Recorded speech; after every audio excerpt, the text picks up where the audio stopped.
Hey, happy Friday, everyone. Hope you are doing well. It's the day after Thanksgiving, and I hope you had an amazing and beautiful Thanksgiving dinner with your families, your friends, your loved ones.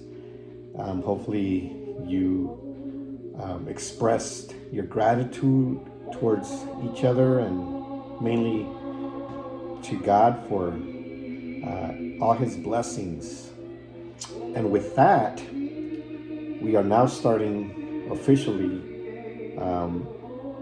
the Christmas season here in the United States. I know that it starts at different times in different countries, but here in the US, it's kind of like the traditional start of the Christmas season. And this is in the raw, unscripted, unpracticed, unedited conversation. And the Christmas tradition is celebrated throughout the world. And, everybody gets into the spirit, everybody gets into the festive mood, the Christmas songs, the presents, and just that beautiful attitude. Many people say it's the best time of the year and there's even songs about that, right? But what does it really mean? Where did it start? And it's a very interesting story. The origins of Christmas are traced back to the pagan celebration of winter solstice. And the pagans celebrated the winter solstice with dancing, singing, and large feasts to make the start of longer days, or to mark the days of the start of longer days and more sun. So as you know, the winter solstice is the shortest day of the year. But then from that point forward, the days start to become longer. And so, that's how it started, in ancient times.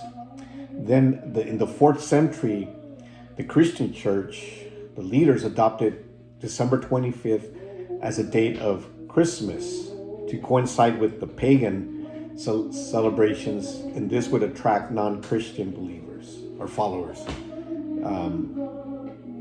So that was how the church started to celebrate it.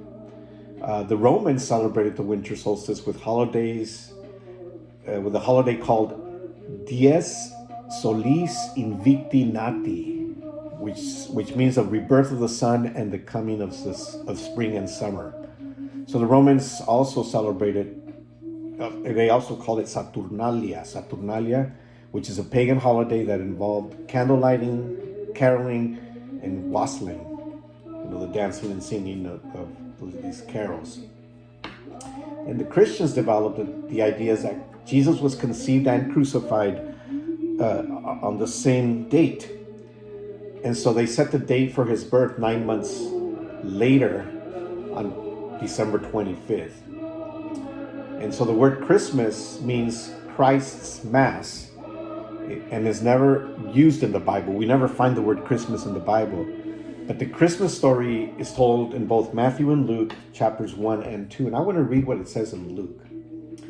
I want to read this story. So Joseph went up from the town of Nazareth. I'm reading out of Luke 2, verse 4. So Joseph went up from the town of Nazareth in Galilee to Judea, to Bethlehem, the town of David, because he belonged to the house and the line of David. He went there to register with Mary, who was pledged to be married to him and was expecting a child.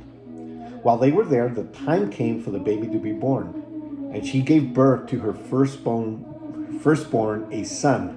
She wrapped him in cloths and placed him in a manger, because there was no guest room available for them. So that is the story of the birth of Jesus Christ. It was foretold many hundred years before by the prophets, Prophet Isaiah mainly, and it was prophesied that he would be born the way he was born, actually. And then when he was born, the angels announced it to shepherds, and they announced it to the shepherds basically, and they came and they worshipped, and then the three wise men also came in and worshipped and acknowledged him. But that was later, after he was born. So the Bible doesn't really talk about Christmas. The Bible doesn't say when it was. Many scholars believe that it was actually, his birth was actually in the springtime, not in the winter. And based on shepherds, they couldn't herd their flocks during the winter. They actually did it during the spring. So, the Bible doesn't really say when it happened. But that's not the most important thing. The most important thing is that he was born. The most important thing is that he arrived on earth with a purpose. The purpose, of course, is to give us a new life. Purpose to give us a new way of living. And through his birth and then his death and then his resurrection, we have eternal life. We have the opportunity to have eternal life through Jesus Christ. So that is the story of Christmas. As we begin the celebration, as we begin to get into that spirit of Christmas, let's always remember the reason he came to earth. The reason he was born was to give us life, to give us a new life. So, we do celebrate Christmas because we celebrate his birth, even though it wasn't necessarily on this date, but we do celebrate it. And just to end today's conversation, here are some facts about Christmas that I thought were interesting. Each year, 25 to 30 million real Christmas trees are sold in the United States alone.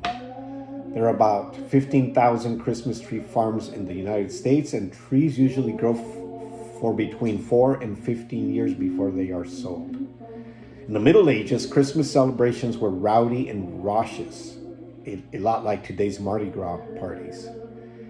When Christmas was canceled from 1659 to 1681, the celebration of Christmas was outlawed in Boston and lawbreakers were fined 5 shillings. Christmas was declared a federal holiday in the United States on June 26, 1870. The first eggnog made in the United States was consumed in Captain John Smith's 1607 Jamestown settlement. Poinsettia plants are named after Joel R. Poinsett, an American minister to Mexico, who brought the red and green plant from Mexico to America in 1828. In Mexico, they're called, of course, Noche Buenas. The Salvation Army has been sending Santa Claus-clad donation collectors into the streets since 1890. Rudolph, the most famous reindeer of all, was the product of Robert L. May's imagination in 1939. The copywriter wrote a poem about the reindeer to help lure customers into the Montgomery Ward department store. If you don't know Montgomery Ward, it was a department store that was around for many years. It was around when I was a kid and through my teenage and adult life, and then it disappeared. So all of you new generations, you don't know Montgomery Ward, but it was a staple here in the United States. Anyways, construction workers started the Rockefeller Center Christmas tree tradition in 1931, which is majestic. I got to see that about 3 years ago when I was in New York, and it's just an amazing feat that they construct there, and they, to show the Christmas spirit in the middle of Manhattan, New York. And anyways, those are just a few facts that I found that I thought were interesting. I hope you have an amazing weekend, and Merry Christmas to all of you.